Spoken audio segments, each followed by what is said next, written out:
For today's video nga guys, ipapakita ko sa inyo kung paano kumain ng isang prutas na kakaiba. Napakatamis talaga nito guys, sobrang sarap niya. Yung iba natatakot nga tumikim nito, baka katapusan na nila. Pero ako ay bahala kayo, basta ako kakainin ko to. Masarap kaya, tara.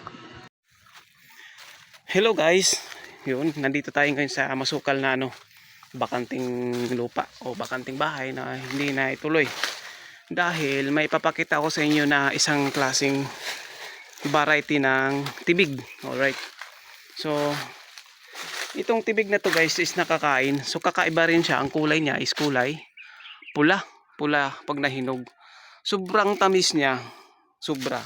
Hindi sa kagaya doon sa iba kong natikman na mga tibig na hindi ganun katamis. Ito siya, matamis. Tsaka ma-juicy. So, as you can see guys, to, pitasin natin itong isang piraso. Ito, hinog na siya. Pag ganitong kulay, hinog na. Pigain natin ha. Oh, sus, grabe, napakakatas. Sobra. Ayan guys. Ang tamis niya, sobra.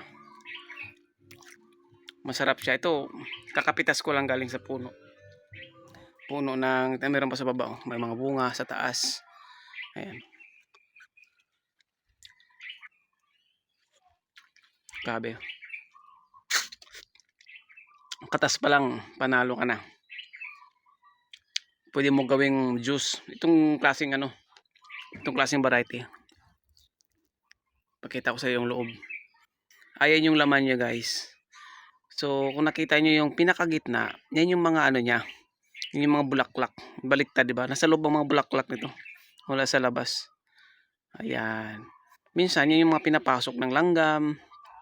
Kasi nga iba yung niya. Iba yung design na prutas. Nasa loob yung mga bulaklak.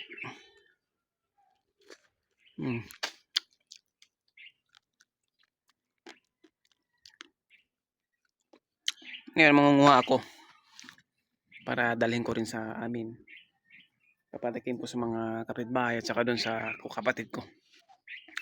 So yun guys, kung nagustuhan mo ang video ito, i-share mo. Kung nagustuhan mo, paki-share para malaman din ng iba yung mga curious sa mga ganitong prutas na hindi nila alam na nakakain pala to. So ito nakakain. Basta tikman nyo lang kasi iba-ibang variety nito. Merong mapakla, may mapait or mapakla, may matabang, at meron namang saktong tamis lang, kulay green. Ito kakaiba, kulay pula. So thank you so much.